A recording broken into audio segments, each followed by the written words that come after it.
Tambala na! At eto na sila, ang nag-iisang masugid na tagahanga ni Nicole Yala. Chris Chuper! Kasama ang nag-iisang die-hard fan ni Chris Chuper. Nicole Yala! Mula sa Mahiwagang Burnay, ang kwento.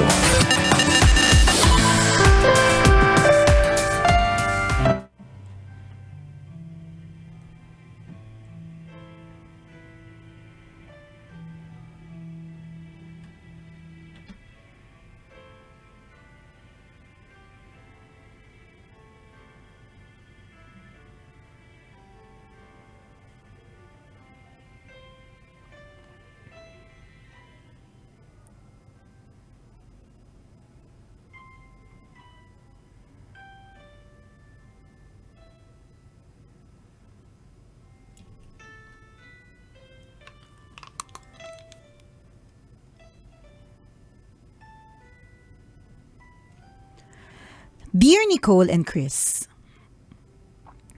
itago nyo na lang ako sa pangalang D, OFW at tambalanista since 2017. Sumulat ako para ibahagi sa inyo ang pinagdaanan ko sa larangan ng pag-ibig. Naway kapulutan ng aral ng mga kapwa ko, tambalanista. May anak na nang ikasal kami ni C. Anong pangalan mo, D? Tapos C. kinasal kayo ni C. Okay. Pag nagkaanak sila, F. Tsaka G. May anak na ikasal kami ni C noong 2010. Ilang araw lang matapos ang kasal, nagdesisyon na akong umuwi sa aking mga magulang. Hindi kasi ako sanay sa buhay probinsya. Susunod naman agad si C. Tatapusin lang daw niya ang fiesta sa kanila. Pag-uwi ko sa mga magulang ko, nalaman ko na buntis ako. Hinintay ko si C pero ilang buwan na ang dumaan, hindi pa din siya dumarating.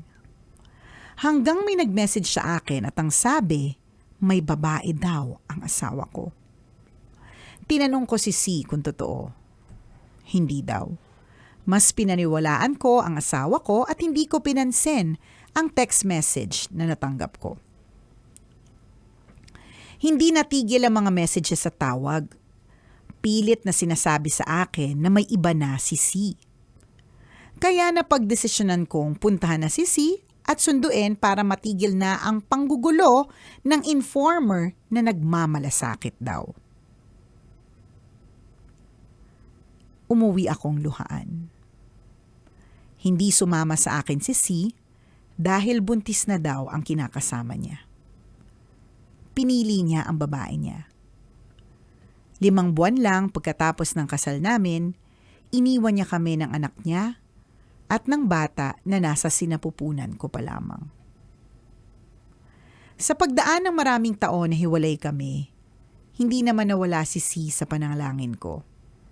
Sabi ko sa Diyos, kung hindi lang siya ang makakasama ko habang buhay, itulungan niya akong maging mabuting ama at ina sa mga anak ko. Makalipas ang 6 na taon, nagkita kami ni C sa kasal ng kapatid niya. Kilala siya ng mga anak ko pero mailap sa kanya dahil hindi naman siya nakasama. Tila iniayon ng Diyos ang mga bagay-bagay ayon sa panalangin ko. Dahil matagal nang may pagpapatawad sa puso ko, nagkabalikan kami ni C. Ramdam ko na mas mahal niya na ako ngayon at araw-araw siyang bumabawi sa aming mag-iina. Pilit niyang pinupunan ang mga panahong nawala siya sa buhay namin. Tunay na siya lang ang mamahalin ko habang nabubuhay ako, gaya ng sabi niyang ako lang ang mamahalin niya bawat oras ng pagising niya. Sa tingin ko may dahilan ng minsan naming paghihiwalay ni C. Sa mga panahong magkalayo kami, natuto akong maging matatag at maging madasalin para hindi makalimot sa Panginoon. Natutunan ko ang halaga ng panalangin. Kung mananalangin tayo ng taimtim, tayo ay diringgin. Ang inyong tambalanista since 2017, D.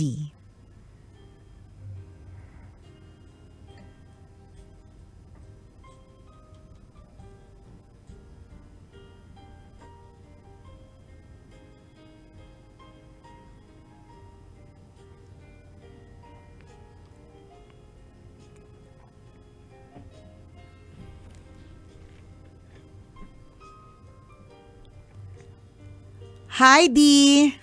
Naging Heidi yung pangalan. Hello sa'yo, D. Ayan, na nagkabalikan with C.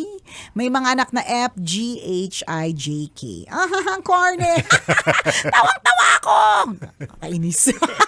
Eh di all's well that ends well. Yes. Yun naman pala talaga yung yun naman din yung isa sa mga, itong kwento ni C at ni D ay isa sa mga pagpapatunay na una, pwedeng magbago ang isang tao. 'Di ba? Na pwedeng mabago ang tadhana, totoo 'yan, na kapag ka hindi pa happy, ibig sabihin hindi pa talaga ending.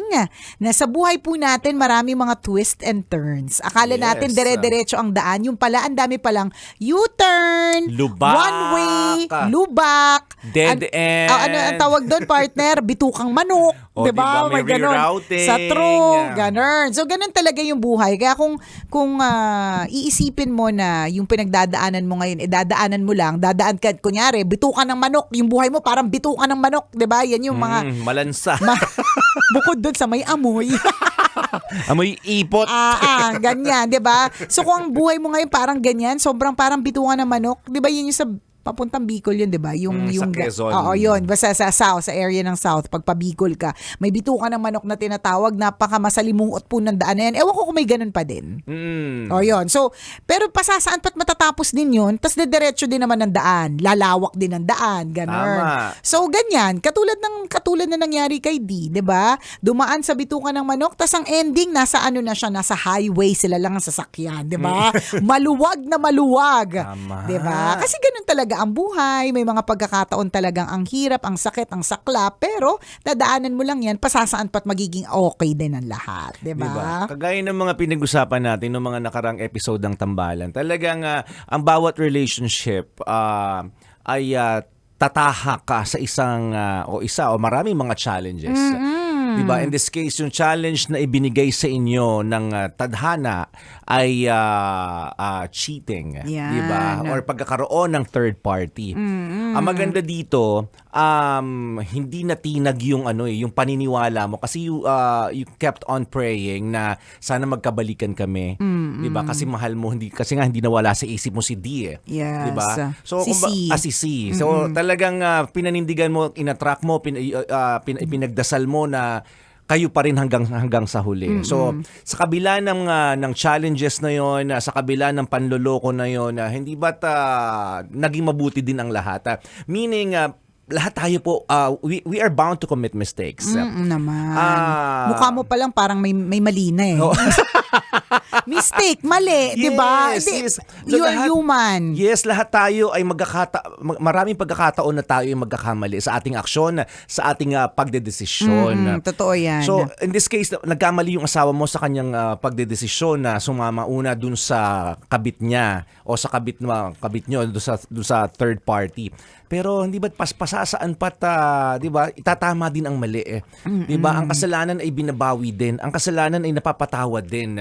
Yun yung maganda doon na nanatili kayong nakakapit sa relasyon, na natili kayo sa paniniwalang magiging okay din ang lahat in God's perfect time. Correct. Sa kabila ng kasalanan na gawa ng sino man sa inyo. Totoo. Kasi nga, wala naman ding talagang taong Yes. perfecto. May mga ganyan. So, malay mo kung halimbawa nandyan ka sa sitwasyon na katulad nung kay D, malay mo din naman na it's not really the end of it. Baka kailangan lang din talagang maghiwalay muna. Kailangan yung munang, challenge. correct. Yung pinagkailangan yung pagdaanan na challenge eh. Correct. Kailangan munang kumalma. 'Di ba? Kasi kapag kakalmado na ang mga feelings, baka mas tama na ang pagdedesisyon. Correct. 'Di ba? Hindi baka. Mas matama ang pagdedesisyon pagka kalmado ka na eh.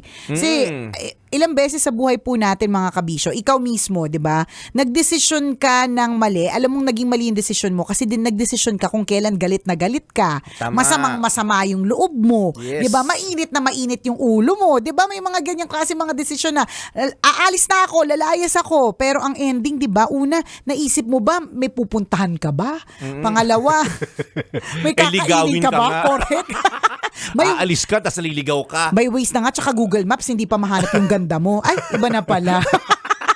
Di ba? Pero totoo totoo, 'di ba, kapag ka ganyan na mainit ang ulo mo, masungit ka, heightened ang emotions mo, magdedesisyon ka ng mga wala sa hulog eh. Mali, 'Di sa ba? madaling salita. Correct. Mali So, ang decision pag if it's Oo, out of oo. extreme emotion. although naman, sa totoo lang, kahit naman san pagbalik-balik ta rin, nanloko pa rin naman si C.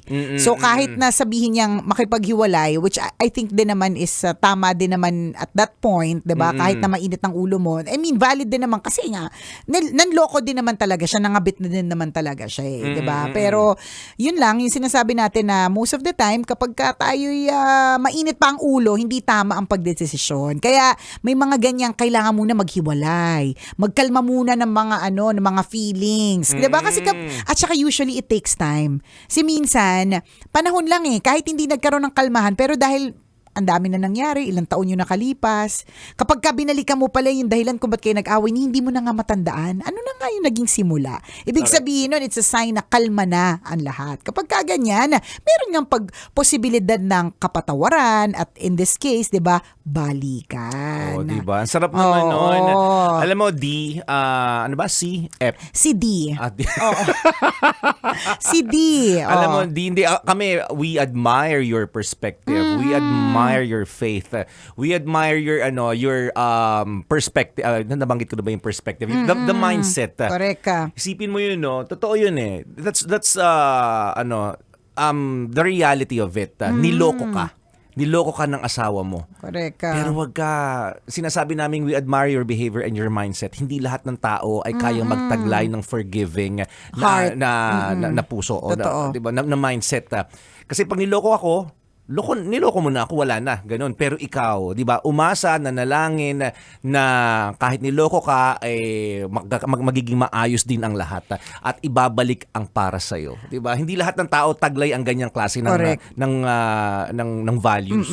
'Di ba? Pero alam mo, recently partner, meron ako nakausap. Alam mo naman, pag walang magawa, Madami mong kinakausap. kausap ng mga tao. Makatambay nga 7-Eleven, huy, pwede ba kitang kausapin? Oo nga, kasi para lang para may idea ako pagdating ko sa radyo. Sa true, para Ganon. madami ako mas pluk, kaya kailangan may mga kinakausap ako. So kasi ako lagi ko yung sinasabi, 'di ba, sabi mo kakasabi mo lang partner, no? Not everybody has a forgiving heart. Hindi lahat kayang, lalong-lalo na kung ang kasalanan ay cheating. Hindi lahat kayang magpatawad. Ako, Yes. sinasabi ko na, basta may cheating na magaganap, it's a no for me. Ekis ka na. Ekis na talaga. Tapos na tayo. Ekisan ko ng muriatic acid yung pagmumukha mo. Ganong klaseng ekis. Yung sisiguraduhin ko magmamarka, magpepekla at magpepekas. Ganon. Oo. So, may ganyan akong, yun yung aking POV. So, kaya siguro, ang tingin ko sa marriage namin, parang iba yung mga pagsubok na, mga kakaiba yung mga pagsubok na binabato. Kasi alam ni Lord, nakakayanin ko yun eh. Kasi nga, kapag pag cheating, alam kong hindi ko kakayanin, give up na ako. May ganon akong mindset. Tapos yun nga, yung nakausap kong recently. Saan mo nakausap to? Sa isang bar. Alam mo naman. Kung saan sa tayo Mga napapadpad. anong oras to? 9:10 Tinignan ko kung nasa tamang pag-iisip ka nung oras na yun. 9:10, Tama Medyo normal ka pa nun. Hindi ka naman lasing nung araw na yun. Tama yan yung tinatanong mo ko. Kasi kung 1:30 a.m. na, syempre Hindi ko kabisyo. paniniwalaan yung sasabihin mo ngayon. Yung nakausap ko, parang ang eksena niya ganun din. Sinabi niya rin yan sa sarili niya. Na parang kapag ka may cheating na naganap, wala na. It's an ekis, it's a no for me. Pero nilunok niyang lahat. Oo, tumaba nga siya ng slight eh. Kinain niya lahat ng sinabi niya.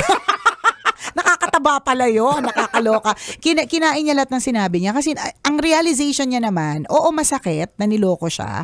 Oo masakit. Kaya lang ang realization niya, kapag naman hindi ko ipinaglaban, hindi ba't ako naman yung talo? O di sila na nanalo. E di siya na nga yung nagloko, yung babae nanalo pa kasi nakuha niya pa yung asawa ko. Yun naman yung kanyang POV. So, inilaban niya. Kahit masakit. Oh, totoo yun.